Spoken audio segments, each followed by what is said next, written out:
Ladies and gentlemen, whether you're in the council chamber or remote or watching on YouTube, you're very welcome to this evening's meeting of the Planning Committee, Woking Borough Council, February the 9th, 2022. My name is Chris Bowering. I am the chairman of this committee. And with me in the chamber, I'm participating remotely are various people, which explains why this meeting is a hybrid meeting. We're using Microsoft Teams to facilitate the remote contributors. The Planning Committee, most of whom are in the chamber here, consists of 11 elected members, 11 elected borough councillors, and is supported by a variety of officers. There are representatives on the committee from all 4 political groups on the council. The officers we have this evening with us remotely are Marcia Head, who is the head of development management. Chris Easton is head of transport, drainage and compliance. Mary Severin is the borough solicitor. And with me here is Callum Wynham, who is the democratic and electoral services specialist, and clerk to the committee. This is a quasi-judicial meeting with developed formal procedures must be adhered to. For each application, firstly, the planning officer will present the application. Then only those speakers who have pre-registered to speak will be called to address the committee.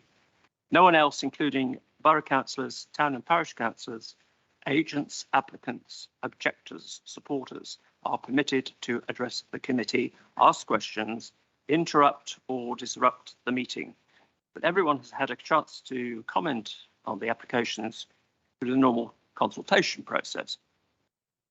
Please note that there is a strict time limit for speakers of 3 minutes for each of the 4 categories: town and parish councillors, objectors, supporters, and borough councillors affected by the application. Members of the committee are more impressed by the quality of what you say rather than how long you speak for. But above all, please ensure that you stay within your time limit. Following the registered speakers, members of the committee will discuss and debate the application and seek clarification from the council professional planning officers in order to try to reach a decision. That decision reached by the committee may or may not agree with the recommendation by the presenting case officer. Finally, it is the committee's responsibility to determine any valid planning application placed before it using current national and local planning policies and relevant decisions of the Independent Planning Inspectorate. Our role is not to suggest alterations to applications, nor to consider whether they are a good idea, whether they are needed, whether they are too costly, and if there are alternative uses of the land or site or more suitable uses of land elsewhere. If you're joining us remotely, please ensure your camera is switched on only when you're speaking. And for everyone, please make sure your microphone is switched on when speaking and off at other times. Thank you. So that's the preliminaries. So we go on to the agenda. And the first item is apologies for absence. And we have Cole Doran and Andrew Mickleborough. Minutes of the last meeting. Any member wish to raise any concerns about the minutes?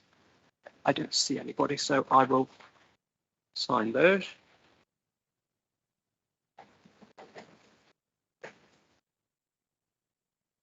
Thank you. Declarations of interest. Rebecca. Thank you, Mr. Chair. I'd just like to declare that I am a parish councillor at Finchampstead Parish Council, which is the applicant for the 2 applications regarding the War Memorial. I have not been involved with the application or the committee set up with these applications at the Parish Council, or do I sit on the Planning Committee.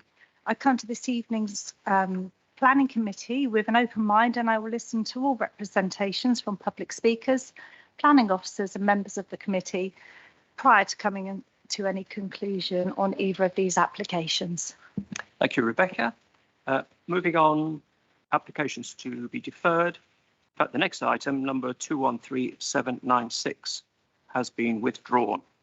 So we now move on to item 76, which is application number 213903, junction of Jubilee Road and the B3016 on page 37 of the agenda. And the case officer is Kieran Neumann. Good evening, Kieran. Good evening, Chair. How are we doing? Lovely. Very well, thank you. Good to hear. As those of you who don't know me, my name is Kieran Neumann. I'm planning officer here from Woking Borough Council. As Chris already said, this is for the junction of Jubilee Road B3016, and the application is for the listed building consent for the proposed dismantling of the War Memorial and the relocation and reinstallation at a new site. I'm just about to share my screen. If people could confirm if that is visible to them, that would be greatly appreciated.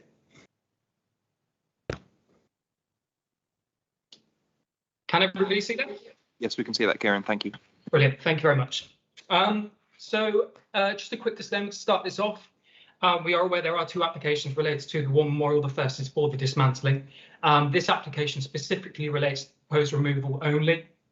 And as Chris said, any comments on alternative sites and the site proposed for its re-erection cannot be considered as part of this application and will be considered as part of the next presentation.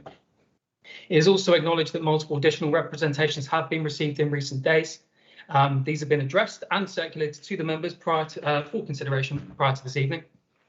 It is also important to highlight, though, that with regards to the consultation carried out by Finch Hampstead Parish Council prior to the submission of these applications, regardless of the turnout or the results of the consultation, it has in no way influenced the local authority's assessment of these proposals, as it is not a relevant planning consideration. So, with regards to the existing location, Finch Hampstead War Memorial was constructed in 1920 and gained Grade 2 listed status in 2016. The memorial is currently situated in the centre of the roundabout on the junction between Jubilee Road and Rectory Hill. The location of the memorial provides uninterrupted views to the south of the surrounding countryside and the edge of the borough's administrative boundaries towards Hampshire, and is largely comprised of agricultural fields / buildings and a few dispersed residential dwellings. There is little to no information on the Finch Hampstead Parish Council records with regards to the choice of the current location. Descriptions of the memorial highlight its picturesque location, overlooking the Blackwater Valley to the south, and the site's visual provenance travelling to the village, which may have subsequently resulted in more people passing the memorial at the time of its erection. At the time of the memorial being constructed, traffic was significantly less prominent and frequent than it is today. It is acknowledged there would be a degree of harm to the significance of the memorial upon its removal. However, due to the proposed re-erection nearby, the harm would not be substantial. Whilst the dismantling would technically be a demolition, it is the sort of structure that can be moved without physical harm. It is important that the memorial is located within a prominent spot within the village, but the precise spot is not key to its significance. Therefore, provided that the memorial is relocated and not just removed altogether, the level of harm is considered to be low. Now, given that there would be less than substantial harm to the listed structure, paragraph 196 of the National Planning Policy Framework advises that the harm should be weighed against the public benefits of the proposal. The Parish Council have outlined that the local remembrance parades and service can no longer take place safely at the current locations due to the health and safety concerns from traffic and the traffic management arrangements required. Furthermore, there is no parking at the current location and therefore is deemed unsafe to visit the memorial. There have been reports by the Parish Council that there have been several accidents and many minor incidents as a result of the current location on the roundabout. So in this instance, due to the lack of evidence justifying the current location, the relatively low level of harm that would arise from the memorial's removal, the health and safety concerns and the traffic management arrangements are required to organise an associated event in this location, and the public benefits that would arise from this would outweigh the less than substantial harm caused. Obviously, if permitted, the dismantling and re-erection should be handled very carefully and by experienced stonemasons to avoid damage to the listed structure. This is secured by condition 2. Once the memorial is removed, it will lose its listing status. Hence, condition 3 requires a detailed record of the historic building fabric and its setting in its current location. To ensure that the memorial is re-erected, condition 4 requires evidence of a contract for the reinstatement of the memorial in a new location to be submitted prior to any work starting. So subject to conditions 4 outlined in the committee report, this application is recommended for approval. Thank you, Chair. Thank you, Kieran. We have two speakers who are with us here this evening. Good evening, gentlemen. Mr. Ian Adnams and Councillor Graham Dukes. Ian, would you like to go first? There's 3 minutes to speak. Thank you.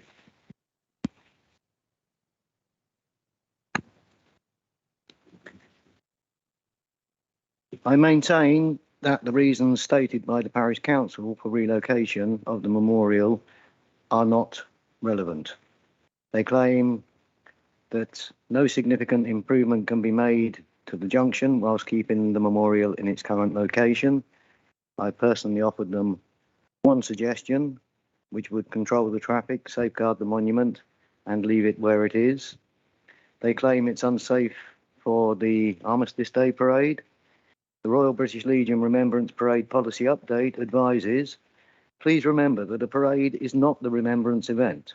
It is very common to have a remembrance event that does not include a parade on a public highway, and it is not unusual to run an event in this way. Static events can be centred on a church or memorial. St James's Church is fully accessible from the Memorial Hall car park via a direct footpath. No single road to close or negotiate. This is a viable and safe option.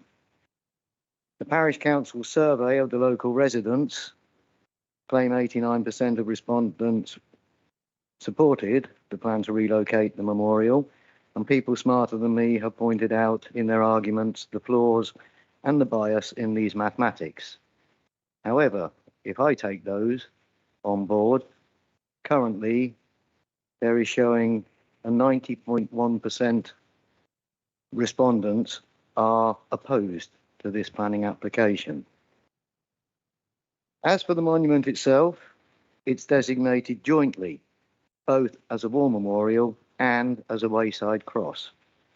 Its designation as a war memorial is not location specific, but its designation as a wayside cross to act as a waymark to indicate a difficult or dangerous spot or to mark an intersection is a role that it can only fulfill where it's situated now. I've lived and or worked in Finchampstead all my life. It is my home. The monument, this historic icon of our village, has been there much longer than I have. And where it stands today, on the site chosen for it by our forefathers, tall and proud, is its rightful home. Please leave it where it should be. Thank you. Thank you, Mr. Adnams. And Councillor Dukes, please. Thank you, Chair. I would dispute the figures that Mr. Adams has just quoted, but that's for another day, I guess. The key issue in this application is the consideration of harm. Historic England's Grade 2 listing relates only to the memorial itself, as Ian's pointed out, not to its setting. The War Memorial Trust, in following their general advisory leaflet before, believe that erection of high bollards around the roundabout will negate the need for relocation. We do not agree. It is a fact that in its current position and location, the Parish Council's legal obligation for maintenance of the memorial cannot be fulfilled. Simply, the site is subjected to 11,000 vehicle movements a day. It is too hazardous for contractors to operate without road closures. Contractors just for grass and surround maintenance have by law to have £10 million worth of public liability insurance, which is beyond the reach of many. The Parish Council considered a range of options and locations and agreed that the only sustainable way for it to fulfil its legal obligations and for public benefit is to relocate it in a setting where it fulfills its function as a place of respect and remembrance, which will allow regular care and maintenance for generations to come and provide a focus for the community to reflect in safety on the sacrifices made by the many. The War Memorial Trust and others comment on the current location, and as your papers show and as your officer has indicated, the roads in Finchampstead in 1920 were largely horse-drawn vehicles. An exhaustive search of all parish and historical records revealed that there is no debate around where it should actually be situated. The site is currently extremely dangerous for people to visit in its current location. The roundabout is surrounded by heavy-duty high curb stones. Many of those vehicles are heavy-duty gravel and ballast lorries. It is so dangerous that the parish council cannot recruit contractors to maintain the site as a result of personal and corporate health and safety concerns. Following the consultation process to all households, the memorial, the agreement by the parishioners should be relocated to protect it from harm and those who view it to do so. Our aim is to preserve and maintain the memorial and to once again re-establish its purpose as a focus for accessible remembrance and quiet contemplation. At the present location, none of those things are possible. It is accepted that there are a few residents who, for personal or vested interests, are opposed to this application, but they are a small minority. The parish council asks for you to approve the application. Thank you. Thank you very much. Over to members and Rebecca. Sorry. Rebecca, as local member. Thank you, Mr. Chair. The proposal to move this war memorial is obviously it's a very emotive subject, but extremely important for issue, just not for current residents and the future residents of Finchampstead. And I think some of those points have been touched upon about the importance of the location of this memorial for the future, and for us and residents to be able to pay the respects that are required and use this memorial. I was interested to see the document that came out today from the War Memorial Trust that says about recommending that the relocation would be only if kept in its current position, ideally, with bollards and barriers. And as you can see from the pictures that we've seen on and your documents, I have concerns about how that would work with the space, whether that could actually ever be really feasible. And I did look at the War Memorial Trust, their recommendations for when a war memorial should be moved. And their recommendations are that the trust would only support the relocation of a war memorial being moved if its current position is A, putting the memorial at risk, or it is no longer accessible to the public for commemoration. So there are some genuine reasons here for this war memorial to be removed, and I do think that these criteria are met. There have been suggestions about potential traffic calming measures around the site, which is obviously not in this application. But again, this is a rural area, and those potential changes would change the potential look of the scene in the area that we're looking at here around the memorial. As a local resident, you are not actually able to walk to this memorial. I've got children. My children have never actually been able to go up to it because you can't physically access it. So there is no pavement apart from one side, and you cannot actually get to the centre of the war memorial. So these are really important things to consider. For the last few years, as a local resident, and this year as a borough councillor and previously as a parish councillor, I've attended the Remembrance Service, and it is a fantastic service that is held every year and well attended by local residents, the guides, the brownies, the scouts, all our local groups. And it is a shame. We attend it currently with a poster on a field, and by moving this memorial, I do feel that it will future-proof it, which for me is very important for our local residents. You know, looking at, I appreciate there are it is an emotive subject, as I said at the beginning, but future-proofing this so that we can continue to look at respecting the those fallen servicemen. My concerns mainly, and I would like some answers possibly to these questions about that there are some suggestions about barriers, and could the officers or any of the officers tell me whether that would be a possibility, whether that is something that could work as a way of moving forward? You know, what are the options? So barriers, you mean the current location? Yeah, I mean the report that came from the War Memorial Trust suggested putting barriers around the actual current position, and from I'm sure you've seen from the pictures, the site is very small. How would that actually work? Yeah, I think they also suggested curbs possibly as well. Perhaps you can get it. Kieran, could you help us there, please? I mean, it is a possibility, but it's not achievable. I don't believe achievable under this application. It's certainly something that could be considered, but not under this application, I'm afraid. Okay, Angus. Thank you, Chairman. It's ironic that this junction actually is quite quiet at the moment because of the closure of the Ridges Road.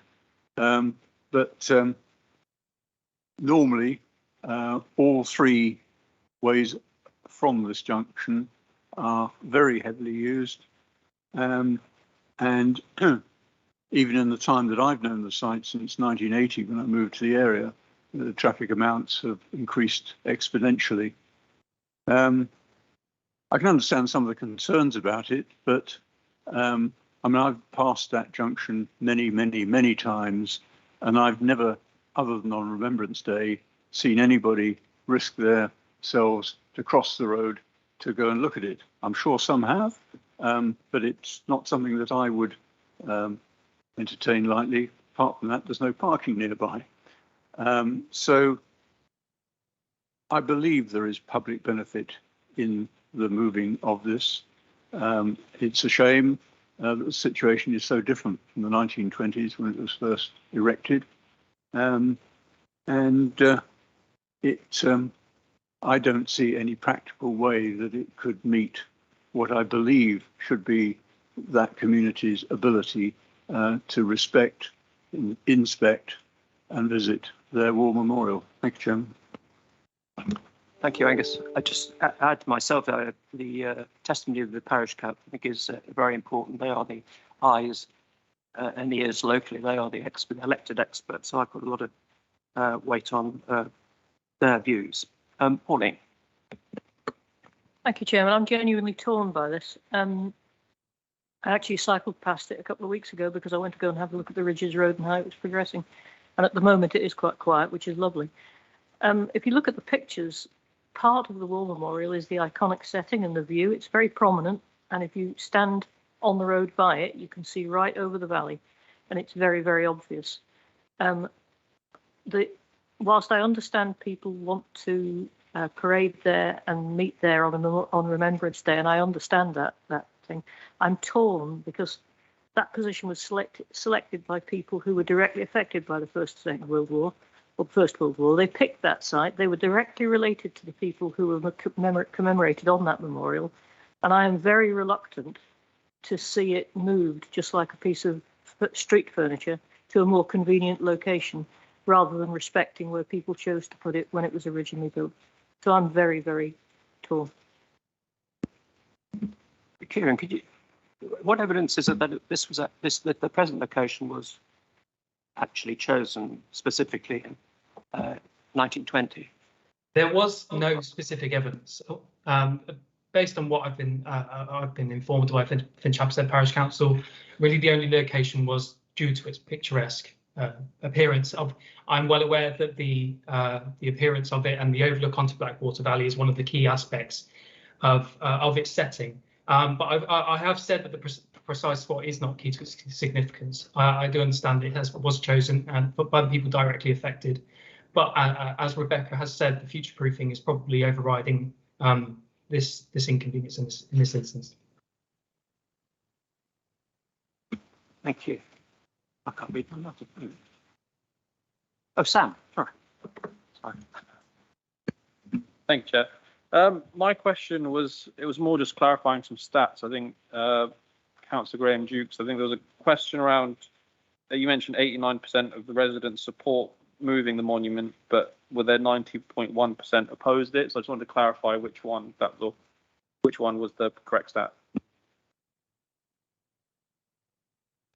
Just want to step in, Kieran.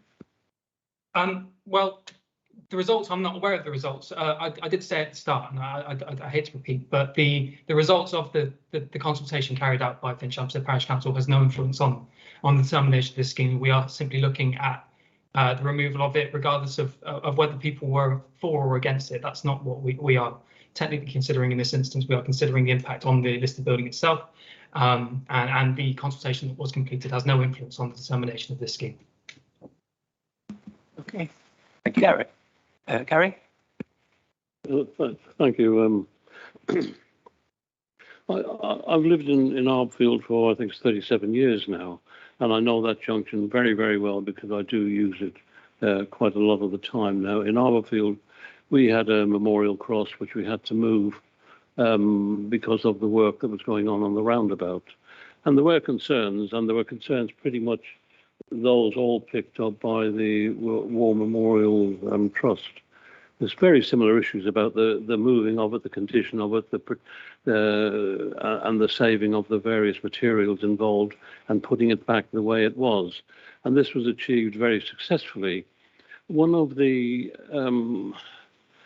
big advantages, ours was in the same situation, it was in a roundabout, but by moving it to the side, what we were able to do was put additional benches there so people can, and they do use them, they do go to the cross, they sit down, they look at the view over the Coombs, and they sit on the bench and they reflect. And if you drive around Arbfield Cross roundabout any day of the week, you'll find people doing it. Pretty much like Angus said, when I go down past the Finch Hampstead War Memorial, I've never seen anybody in my life ever where that cross is. We had other problems which were connected to getting people from the Legion to the cross for Remembrance Sunday, and the police are not very helpful anymore on this matter. But by the use of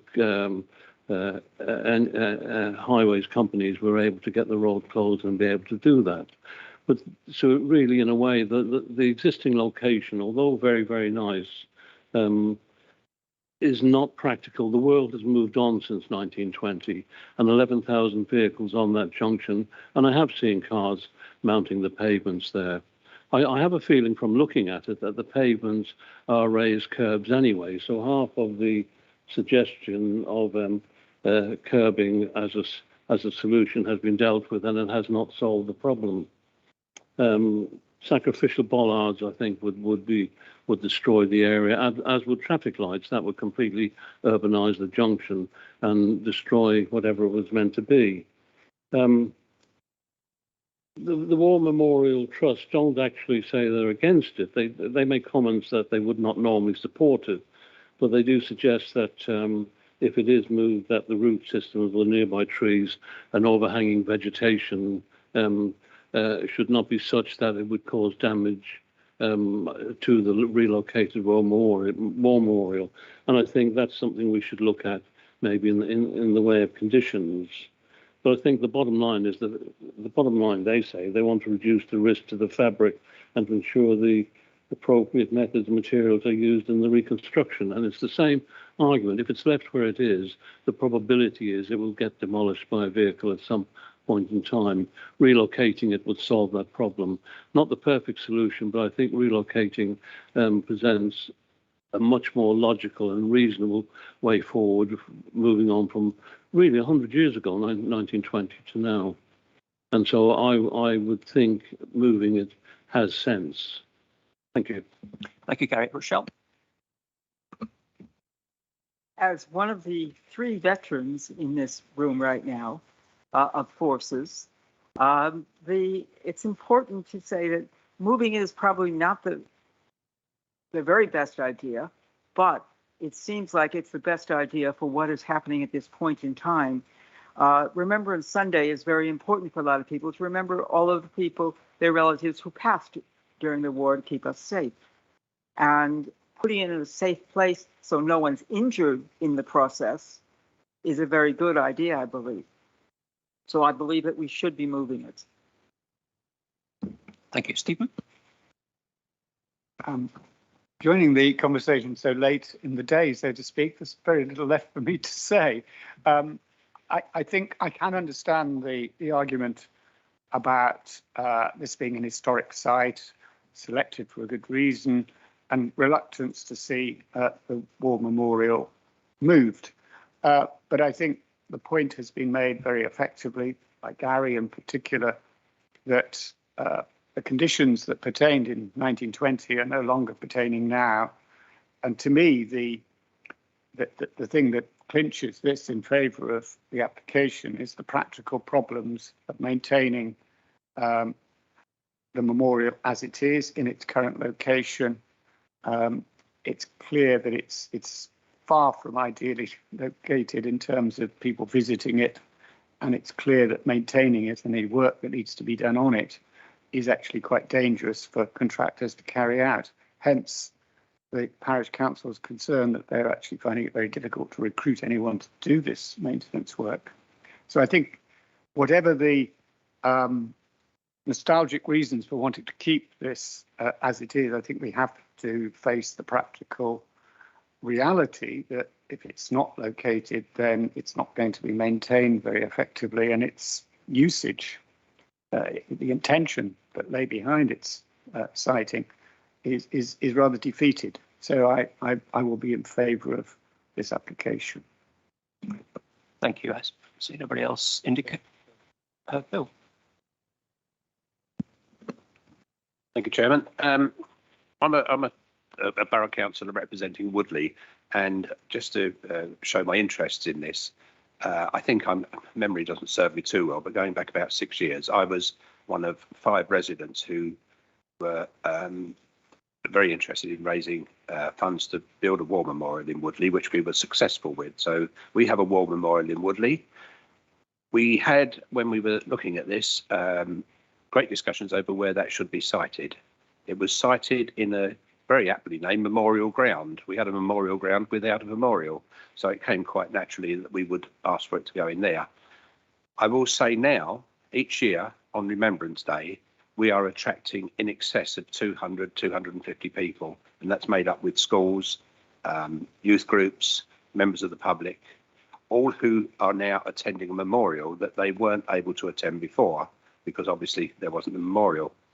But apart from the Remembrance Day parade and the Remembrance Day service, people congregate there any times during the year and sit on the benches that are around it and just remember that way. And I think that's an important fact. And I think Gary mentioned this as well, that it's not just one day, it's throughout the whole year.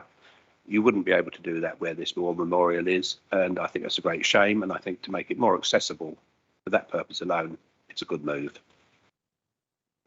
Thank you, Bill. So I think we can go to the recommendation on.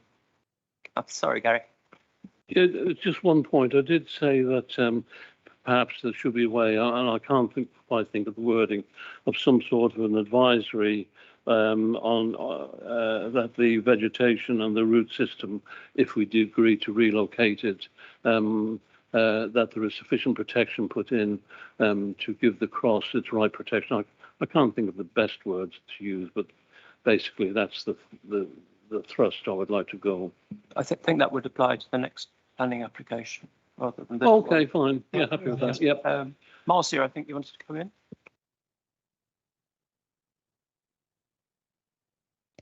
Yes, thank you. Good evening, everybody. I just wanted to remind everyone that this is an application for listed building consent. So we're here to consider the planning merits. I know it's very emotive and very political with a small p, but all we are focusing on is what harm is caused to the listed building by its relocation. And I just wanted to comment on one of the points that Gary made about conditions for the root system. As Chris has said, conditions relating to the new location have to be attached to the planning application for the new location. This listed building consent only relates to the existing location. Thanks. Thank you. Marcia? Okay, so the recommendations on page 38 with 4 conditions. Can I see those members in favour of approving this application? I think that's unanimous. No. 4. Oh, yes, you were. Yes. Okay. 8-1, is it? Okay, yes, I do. Yes, sorry. That was 8 votes. I think those against and abstentions. Yeah, thank you very much. That's 8-1. 8-4-1 abstention. No, you against, please? Sorry. 8-4-1 against. Thank you. So we move on to the accompanying, if you like, application 213927 on page 53. And this is, of course, Kieran again. So over to you. Hello again. Right, let me just get up my presentation. And at the same as last time, if you could confirm that you can see that, please. Actually, I can see that from the council chamber, so I know that is visible. Yes, that's fine. So I will proceed. So following the listed building consent, this is for the full application for the proposed relocation and the erection of the wall memorial in the new location at the Finchampstead Memorial Park. So starting off. So the proposed location of the memorial is on a highway verge located adjacent to one of the pedestrian entrances to the Finchampstead Memorial Park and associated parking area. To the south of the site lies a number of residential dwellings that line the southern side of the road known as the village, whilst to the north lies the majority of the public park. To the west lies the Finchampstead Memorial Hall, sports pavilion and tennis courts, whereas to the east lies a continuation of residential properties which form part of the area of special character known as the Finchampstead Village. It is important to note, though, that the proposed location does not fall within that area of special character, nor does it sit within the conservation area.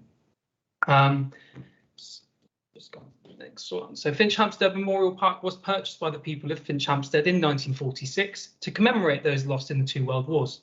Following the transfer of the land to the parish council in 1947, it is understood that at this time the park was named the Memorial Park. This application seeks approval for the proposed erection on the highway verge to accommodate. This is a visualization of what it would look like. To accommodate the memorial's relocation, the applicant has proposed a comprehensive planting and landscape plan with a footpath connecting to the existing pathway into the park, the installation of a culvert, power supply and a plinth and steps. The proposal does include the removal of a small section of hedging to the north, just behind the memorial, which separates the park from the highway verge, and in turn it would open up the access to the memorial from the park from the north and the south. As we are all aware, there are several objections on the grounds that the proposed location is unsuitable for the relocation of the war memorial. One of the main purposes of the war memorial is for the community to pay their respect and to be a reminder of the sacrifice made by service personnel. The proposed location is in the heart of the village, and it is considered that meets those aims. Furthermore, whilst common locations, as mentioned, are grounds of a church, the location in Finchampstead Memorial Park, the one that is at least named or at least inspired by the structure, is entirely suitable. Traffic past the memorial would be as frequent as the current location. However, this is not considered to warrant a reason for refusal in this instance, as ultimately the visibility of the site is one of the key characteristics of the current location, which would be retained by the proposed site. So, outlined in the previous presentation, once the memorial is dismantled and removed from its current location, the structure will lose its listing status.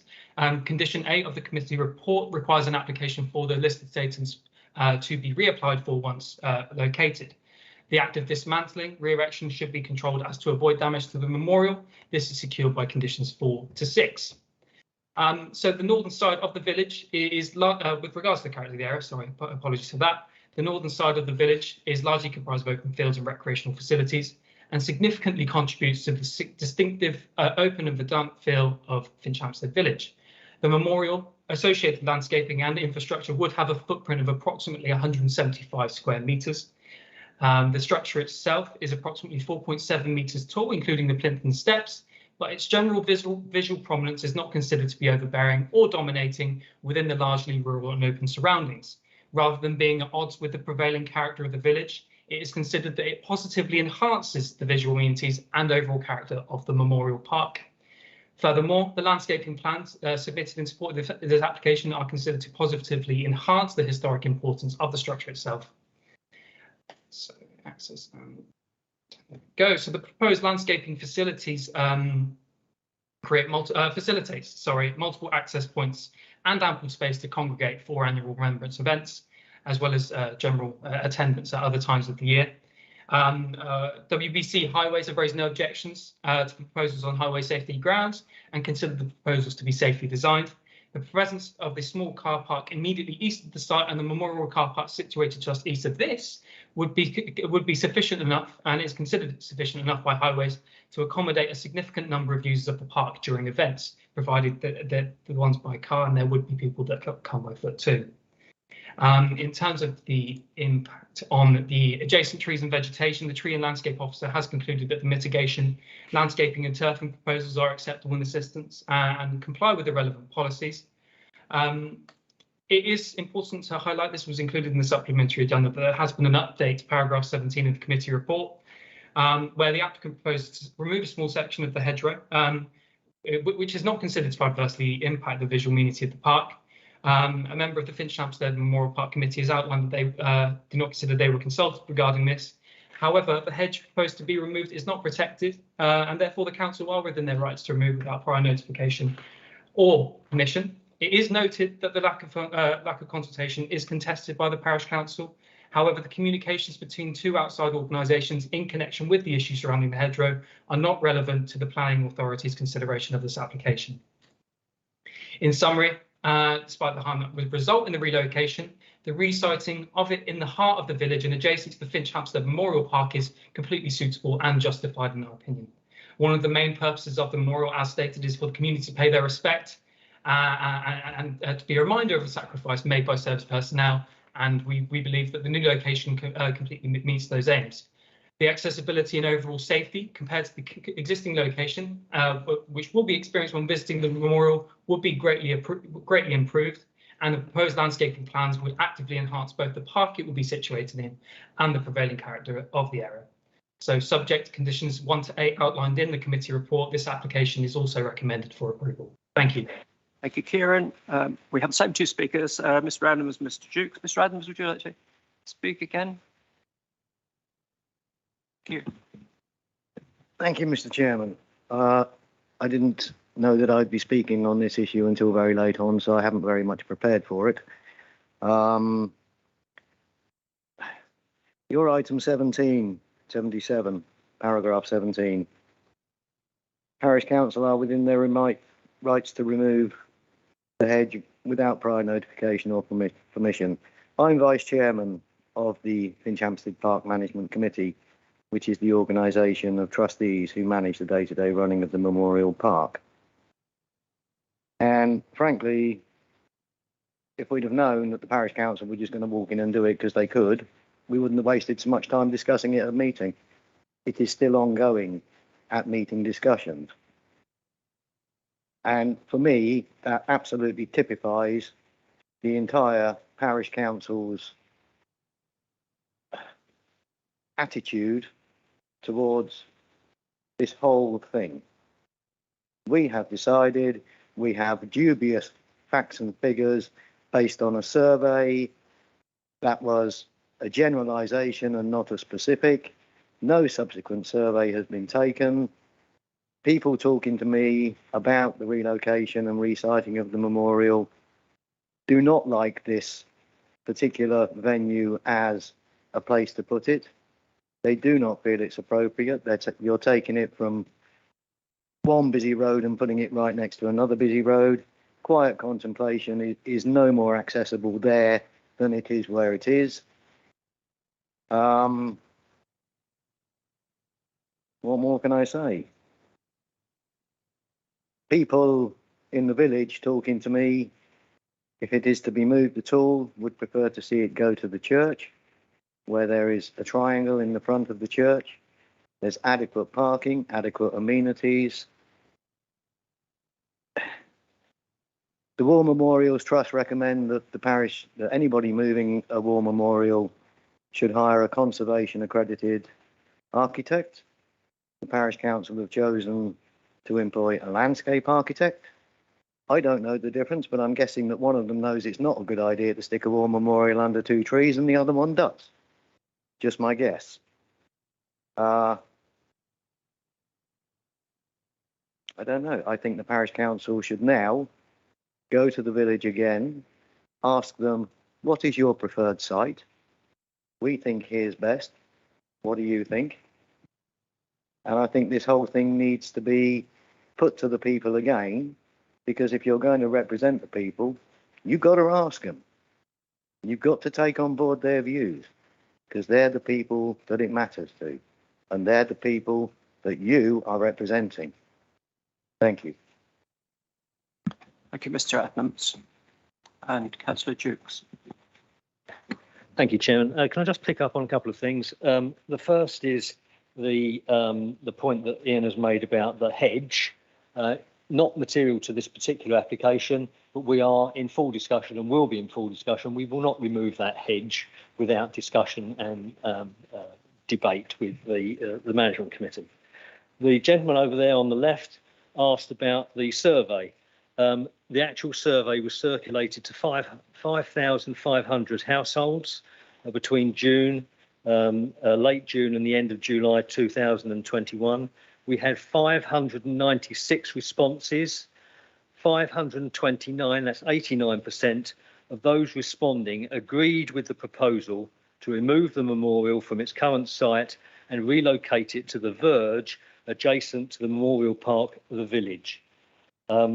The memorial park itself was purchased in memoriam to those who fell in the Great War and the Second World War. It is right and fitting that this memorial is looked after and maintained in this particular site.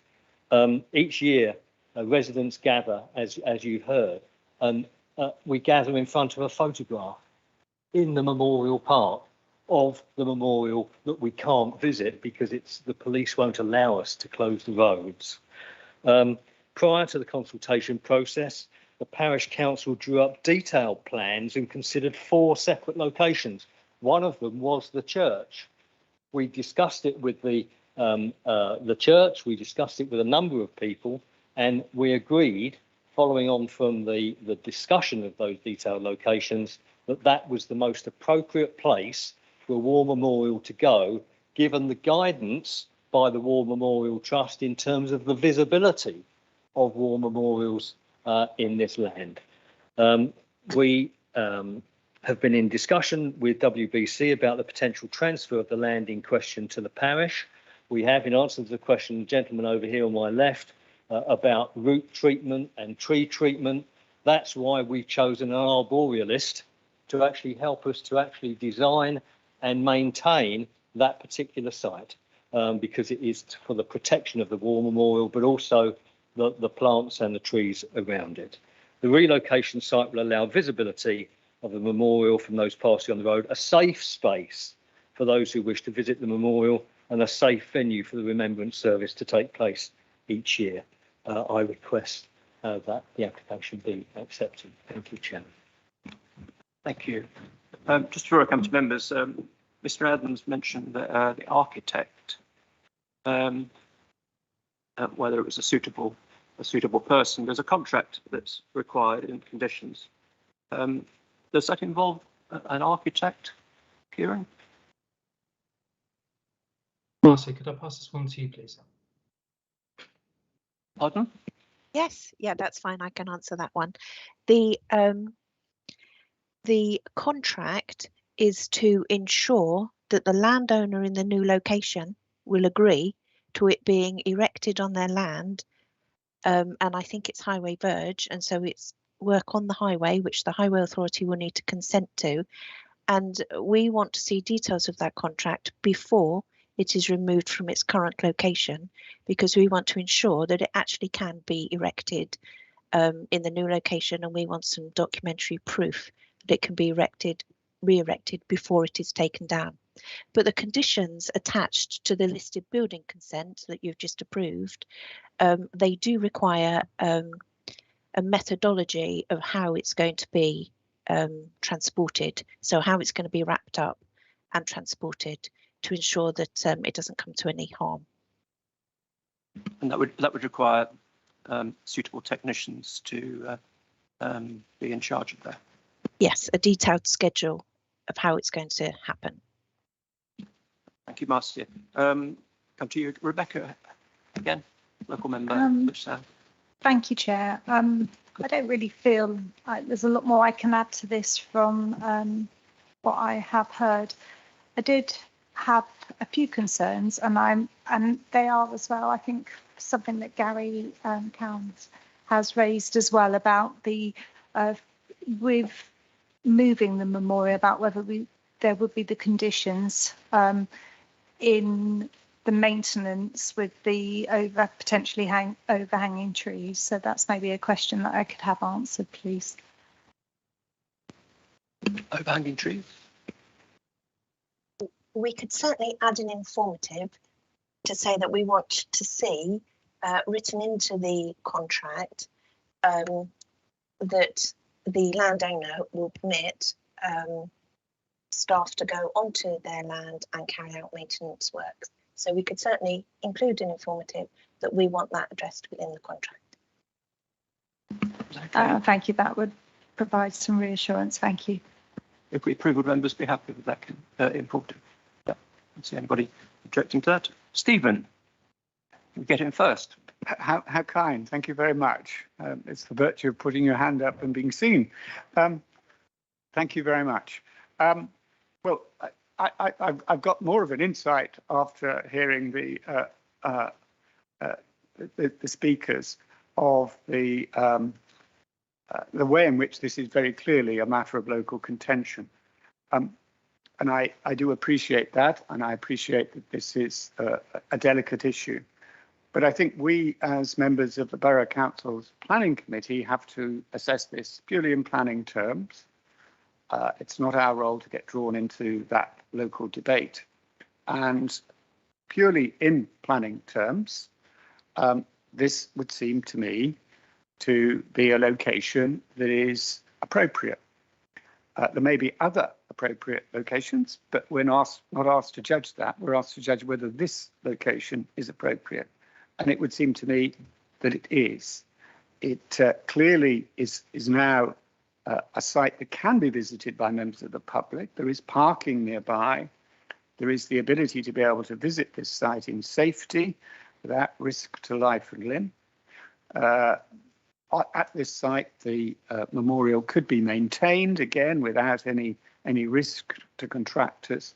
So all of the reasons why the memorial needed to be relocated, it seems to me that this site does provide the appropriate safeguards against the problems that were very evident with the other locations. So I am in favour of the application purely on the planning grounds that this is not a location that causes any material and obvious harm. I think it was a balance, wasn't it? Is it TB? I can't find it now. TB 24. Was that a policy that we need to adhere to? So I have got quite a lot of responsibility for this transfer. If we prove it. Is that correct here in TB 24? TB 24 is related to designated heritage assets. That is correct. Yes. Would you like to know a bit more about the wording itself? Just outline perhaps in planning. I mean, I agree with Stephen, but in planning terms, how much responsibility do we have to ensure there's no damage done to the memorial? I think we paramount. Sorry, let me just get it up for me.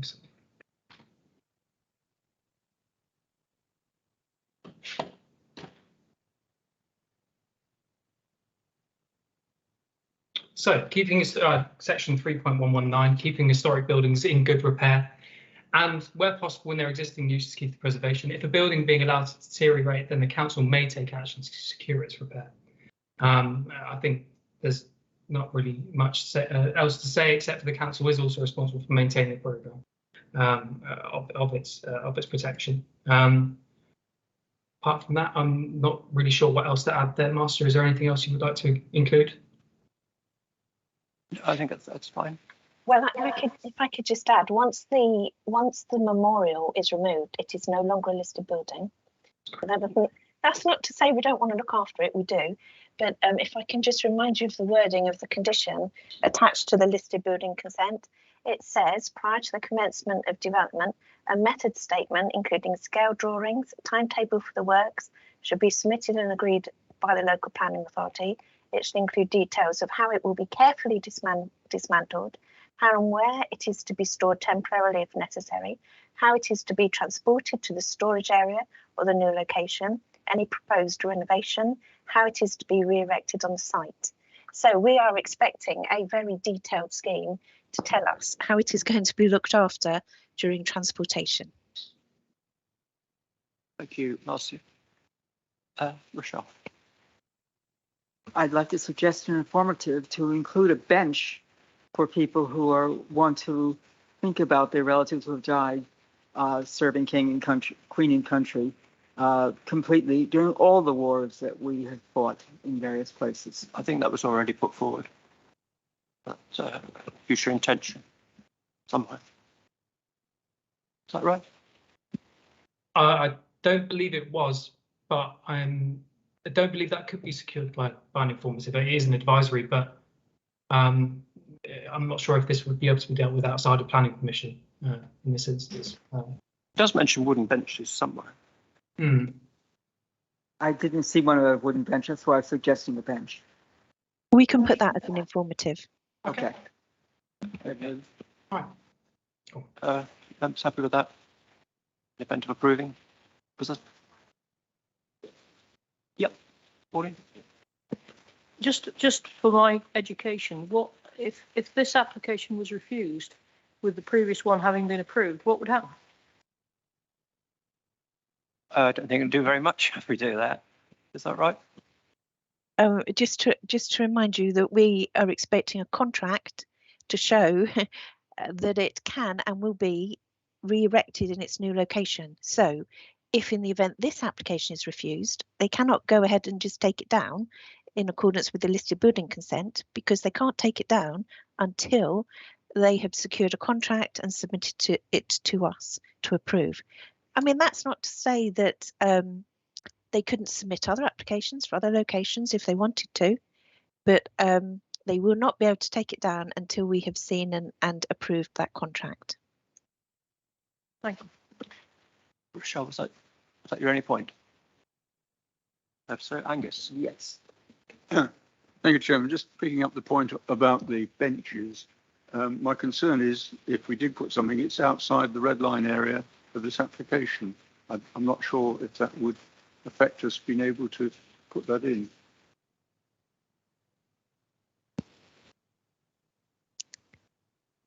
Can I respond? Yes, please, Marcia. The parish council and the borough council have permitted development rights to put up benches.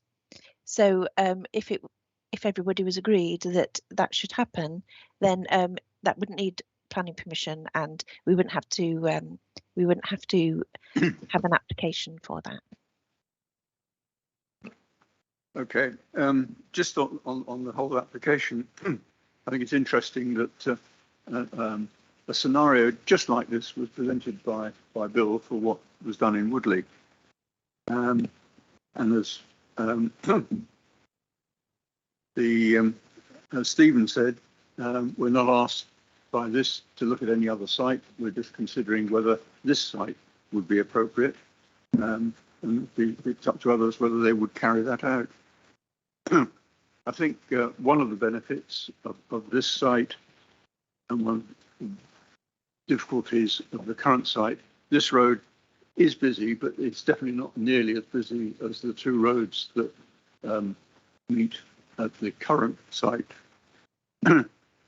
I believe that the conditions that have been outlined for this to protect the trees and the memorial from the trees is a sufficient restriction on what it's done.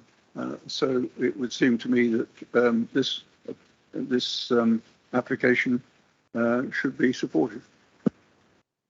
Thank you. Gary? Thank you.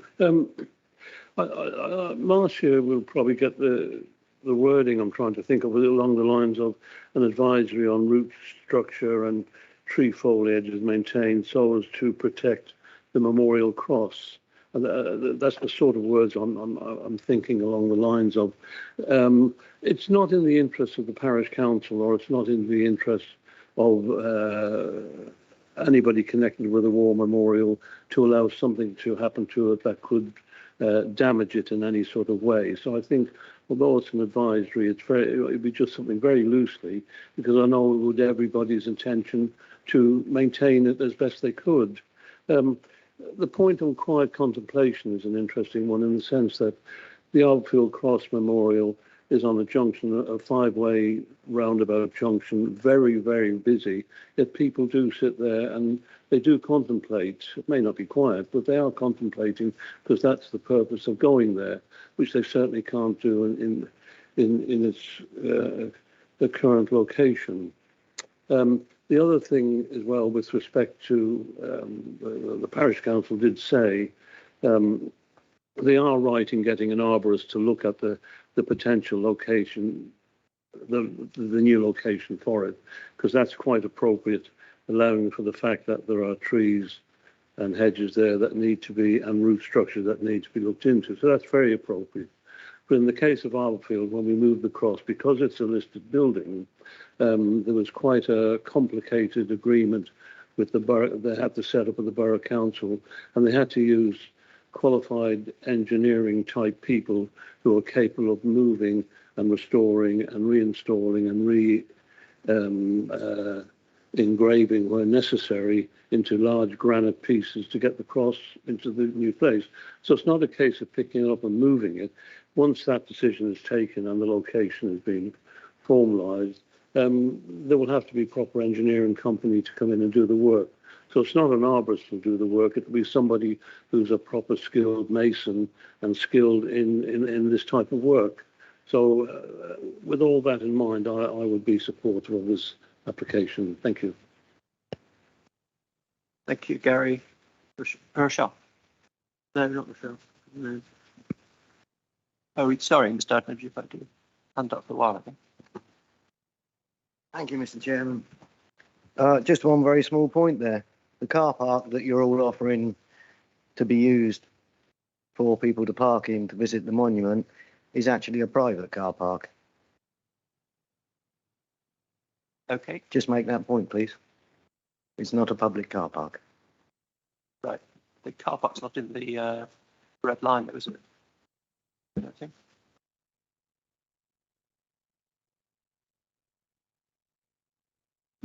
Is there a problem with the car park? I don't think there's much more to say apart from what you've said there, Chris, that it doesn't sit within the red line.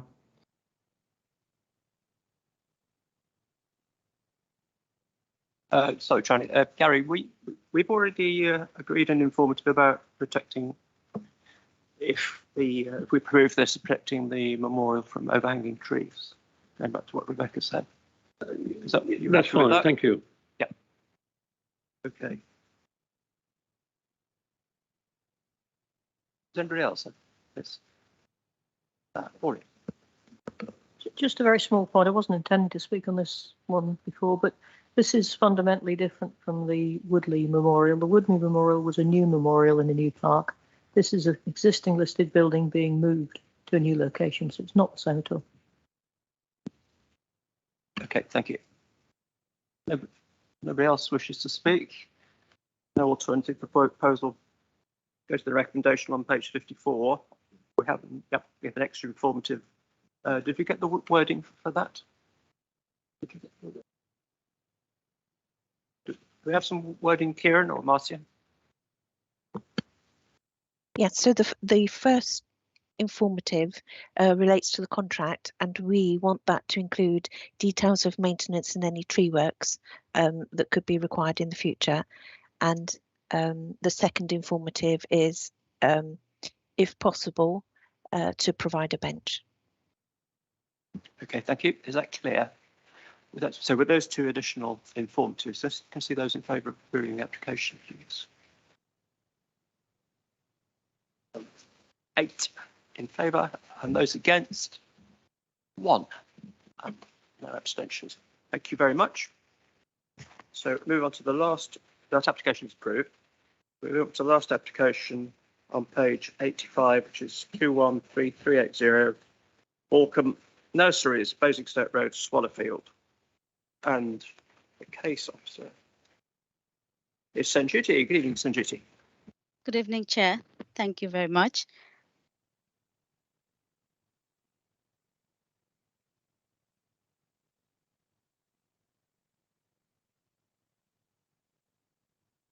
So the application number is 213380. This application is for the proposed construction of 5 number detached houses, 2 with detached garages and 3 dwellings with integral garages. The proposal also includes associated landscape with a balancing pool, 2 access roads with gates and 1.2 meter post and rail fencing. The proposal is an amended scheme for an extent permission 1933-56, the construction works for which have already commenced. This is the site location plan. The site is located on western side of Basingstoke Road and to the southwest of Swallowfield Village within designated countryside. A linear development of residential properties along Basingstoke Road characterizes the immediate neighborhood. This is the aerial photograph of the site, and these are the photos of the site showing the current level of construction activities. This photo shows the site in relation to neighboring properties, and this photo shows the relative siting of the new dwelling at plot 2 in relation to neighboring property at Oak Cottage. These are the street scenes from either side of the site. The site has a long planning history, including an extant permission for a similar scheme and a recent appeal dismissal, both of which are material considerations for the current application. In 2016, an outline application for 3 detached dwellings with 1 access was approved that established the principle of residential development within this countryside plot. In 2019, a scheme of 5 dwellings was approved under planning reference 173726, which is this plan on the left-hand side, where 2 pairs of semi-detached properties were proposed on the same footprint of 2 large detached dwellings under the outline application. Later, a second scheme was proposed to include 5 detached houses under planning reference 182370, which is this scheme, that was not determined within the statutory time period, and a non-determination appeal was lodged. The appeal was dismissed on lack of SANGSAM contributions only. Consequently, a new application was submitted for the same scheme, again this scheme, under the reference 1933-56 that was approved in July 2020, and this is the scheme that is currently under construction. So as such, the scheme that the inspector had assessed and found acceptable on all aspects except monetary contributions is the extent permission. There is also a Section 73 approval that allowed additional habitable rooms in the roof space of plot 1 without changing any built parameters. So this is the proposed site plan for the current application. As can be seen, the site layout has been slightly modified to include the additional area for an existing redundant electric substation. 1 additional garage is now proposed for plot 5 and resiting of plots 3 and 4 to allow a wider access to the rear of the site. This is an area that is proposed to incorporate ecological enhancements. Moreover, all dwellings are now proposed to include habitable rooms within the roof space that will result in changed elevational features. So in the next few slides, I will show you the differences between the elevations of the extent permission in the current proposal. So these are the approved and proposed elevations for plot 1. Please note, additional rooms for plot 1 have already been approved by the variation application 2027-87. These are the elevations for plot 2. These are the elevations for plot 3, for plot 4, and these are the elevations for plot 5. Now, as you can see, the only changes are currently the applicant is suggesting is raised eaves height and new windows to accommodate the additional habitable rooms. There is no change to the original ridge heights. And this is the proposed street scene to show the amended designs for plots 2 to 5. The extent permission includes a legal agreement securing affordable housing and SANG-SAM contributions. The same level of planning contributions will be secured for the current application under legal agreement. All the pre-commencement conditions for the extent scheme have already been discharged. The developers have provided these details with the current application. Since the proposal hasn't significantly changed from the extent permission and the development has already commenced, it is considered unreasonable to include these conditions once again. Reasons, it is recommended that the committee authorizes the head of development management to grant planning permission on completion of legal agreement and subject to conditions within the officer report. Thank you. Thank you, Sanjuti. We have 4 speakers. First of all, virtually, Councillor John Anderson of Swallowfield Parish Council. Good evening.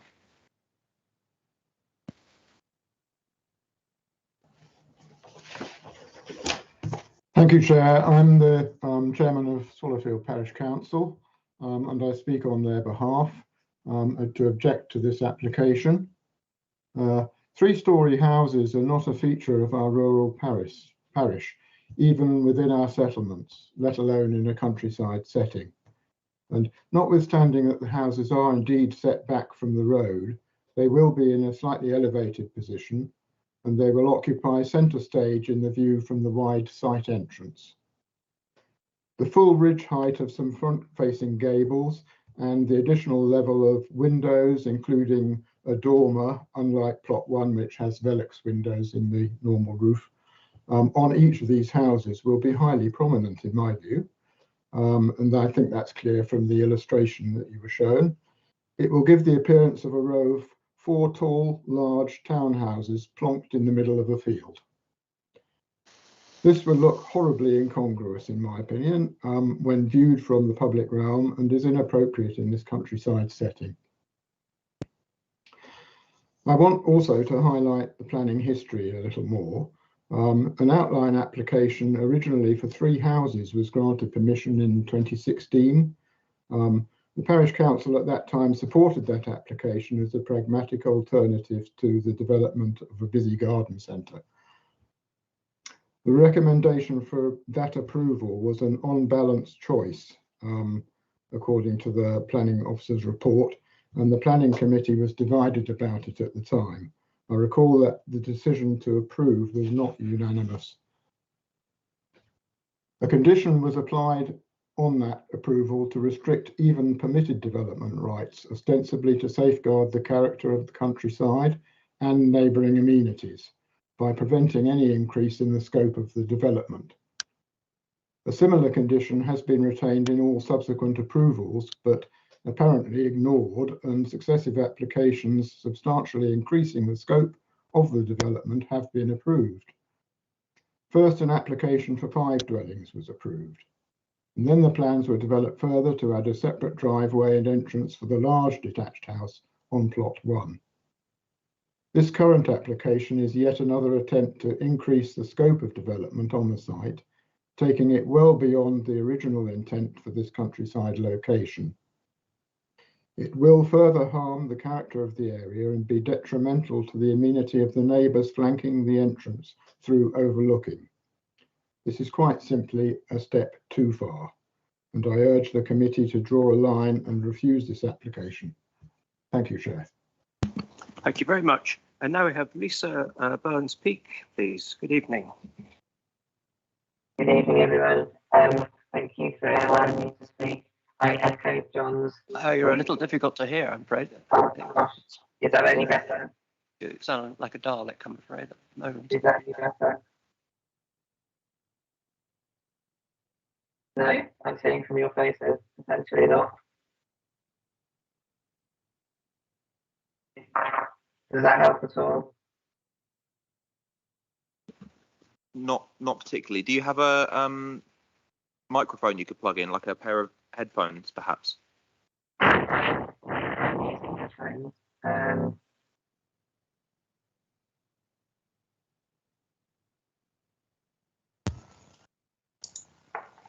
Is that any better? Oh, yes. Okay, just taking my headphones out. Okay. Brilliant, thank you. Thank you for inviting me to speak. I echo John's points. As a resident who will be directly affected by the amendments to the plans, I cannot emphasise enough the loss of privacy that approving the 3-storey dwellings will have on our quality of life and our ability to continue enjoying where we live. There are other concerns as well that I would like to echo from John's. It is absolutely and utterly out of keeping with the rest of the housing stock that is on the same road and in the direct vicinity. We've seen a gross increase in size with almost every single amendment that has gone from the original planning permission that was granted back in 2016, and we seem to have deviated grossly from the intent of that planning permission. So I'm not in favour of the proposal being granted. Thank you very much. Tristan Parsons, who is with us here tonight. Thank you, Mr. Chairman. Good evening to Vice President and those on the teams. For the last 10 years, we have lived at the property just 2 doors up the road from this site. 5 years ago, we had the problem of travellers invading the site and including coming into our back garden. And as a result, and seeing this site have been on the market for some while and had permission, we got a lot of help from my father and other family members, and were able to buy this site to seek to develop it. We're not property developers as such. This is the only lot of land we've ever bought. Until 2 years ago, beginning of lockdown, myself, I'd never worked at home before. And since then, worked at home virtually all the time, which is likely to carry on in the future. And also, during this time, my 4 children at various times have had to work from home. They've been unable to go to school due to COVID. And so there's been 5 of us working at home. With my wife and children, we will be moving into plot 1 of this development once it's built. And to give us the additional space for home working, we applied for these attic rooms that have been mentioned, and this was granted by the council. And the application being considered today is for the addition of these attic rooms to the other 4 properties on the site. We have given the design of these adjusted properties a lot of thought. We went through probably 10 different design revisions to get the one that we think have the least impact on the countryside and gives these a reasonable amount of space in the attic without losing the attractive curb appeal of these properties. And we've managed to make those changes, as was mentioned, without any increase in the height of the development and no increase in the footprint of the properties. So we will be living right next door to these properties, and we think these changes are in keeping, and we support that. It's highly likely that families who buy these homes will, like us, also need home offices. And the addition of these attics will allow this in a way that wasn't foreseen at the time of the earlier applications before COVID. From a sustainability perspective, obviously facilitating home working for families would probably result in slightly less vehicle movement to and from the properties. And from a community benefit perspective, because of the additional floor area on these attics, it will provide more than £100,000 of additional seal contribution for the council to use as fit. I trust these points are of some help. Thank you, Mr. Chairman. Thank you very much. And finally, Stuart Monroe, who's Borough Councillor for Swallowfield. Thank you, Chris. Thank you. Good evening to everybody. I just heard all the arguments, and I can understand the need for space to home working, but these are very large properties. And I think you've heard some of the planning history here, going back over many, many years. First 3, then 5, then another road, and it just carries on. And I think what we've got to now is a point, and I do agree with what the parish council say here and the local resident, that we've got to a point where this is now just a bridge too far, and it's not in keeping with the countryside. If you look at the street scene around there, which Sandra showed in her photographs, this is completely different. And these houses will be like a sort of a massive development just in this area. I think we've just gone a little bit too far. Velux windows in plot 1, the game room space and all that, I think that's a terrific idea. But I think we've gone too far. And if you look at the planning history, it's gone on a piece at a time, yeah, all the way along. And whilst I fully supported all those years back in making this sort this site out to stop the invasion of travellers, etc., I think this is maybe just a little bit too far, and so therefore I would not support this application. Thank you. Thank you, Stuart. Now, members, a couple of Stephen first. Thank you, Chairman. I can fully understand the concerns of the parish council and the local resident who is concerned about this development. However, I'm afraid it does have to be said that to a large extent our hands are tied by the previous planning history. There's very limited room we have for manoeuvre here. I would like to just ask the case officer for a comment on the point about overlooking that was raised. I suspect the distances here exceed those that we would require in our normal plan of policies. But I would like some clarification on that. One of the things that is a cause of regret to me is that at one stage this development would have included semi-detached houses. We'd have had a bit of a housing mix. Now we've got a mix from standard size, largish detached houses to one very large detached house. That's the only housing mix we've got. So I think it's a shame somewhere along the route we lost that capacity to deliver a more mixed housing development.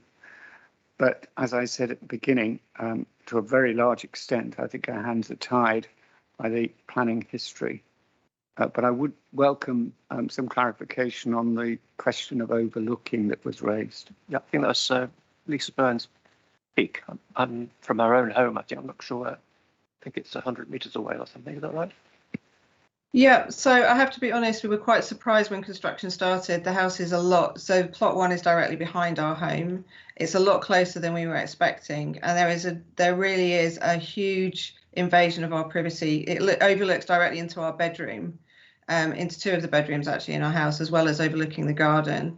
And the other 4 houses with the proposal to go into the roof will actually directly overlook our garden, which means in their elevated position and the extra story would mean they would have direct overlooking and lack of privacy when we're in our own home. Okay, thank you. Sanjita, can you just comment on the actual distance there? Yes, Chair. Could I share my screen with you? Of course. So this is the proposed site plan. As you can see, the distance between the Oak Cottage and the plot 1 is almost 80 meters, which is significantly more than what is recommended by Borough Design Guide. So obviously, and then we have the boundary trees all along. These will provide additional screening. So even though I understand in a rural setting, we expect a bit more of privacy. However, unfortunately, we will not be able to justify if we consider this as a reason for refusal, because the distance is more than double what Borough Design Guide recommends for a 3-story dwelling, even though I still think the proposal is 2.5 story and not full 3-story. Still, this is more than double. So we will really struggle. Thank you. Angus. Oh, yes, thank you, Chairman. I'm surprised it wasn't a longer queue.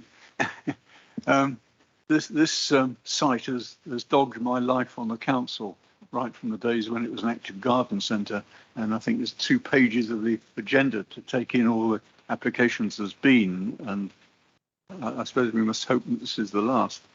As has been said, plot 1 is pretty much as the extant permission, and the ridge heights and the plot sizes remain the same. So I guess the question to us really is it reasonable to go to refuse this on this change? And I'd enjoy a response from Marcia as to her view. Were we to refuse this and it went to appeal, what sort of case we had? Thank you. Thank you. The proposed changes are very minor. We're talking about a couple of dormers, a couple of roof light windows. There is no increase in ridge height, no increase in footprint. We've heard from Senduti that it's at least double the distance between proposed windows and existing windows. These are very small scale changes, and in my view, we wouldn't have much chance at all at appeal. Thank you. Anybody else wish to speak? Gary, sorry.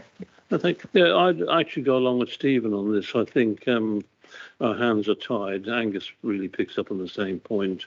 The changes are relatively minor, to the point that if we refused it and went to appeal, I think we wouldn't come out of it very, very well. I mean, the other one interesting point I saw was it's a 2.32 hectare site. And if you played the old game of 30 hectares, you would be looking at putting 70 houses on it if it was somewhere else. So having said that, I think we're guided by the conditions that are already passed, the approvals, and our hands are tied. Thank you. Thank you. Nobody else wishes to speak? Go to the recommendation on page 86, which is accompanied by 18 conditions and 8 informatives. So there are 2 recommendations, A and B. I think we can take those together. Does anyone object? Can I say those in favour of approving A and B, please? Please show. And unanimous. Thank you very much. So that application is approved. And that is the end of the agenda. So thank you very much, everybody, whether you're here or elsewhere. Good night. Oh, sorry. Want to go through the householder decision? Oh, well, I would say good night. Marcia, did you want to go through the non-householder appeal decisions? If you could just bear with me, I'm just looking for the supplementary agenda.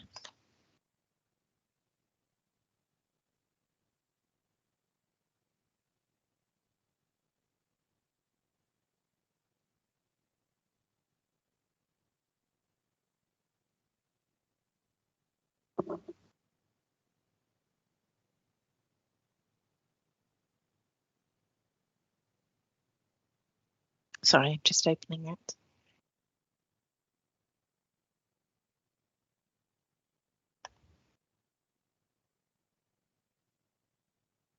Oh, so we've only got 2. We've got land at 40 Early Court Gardens.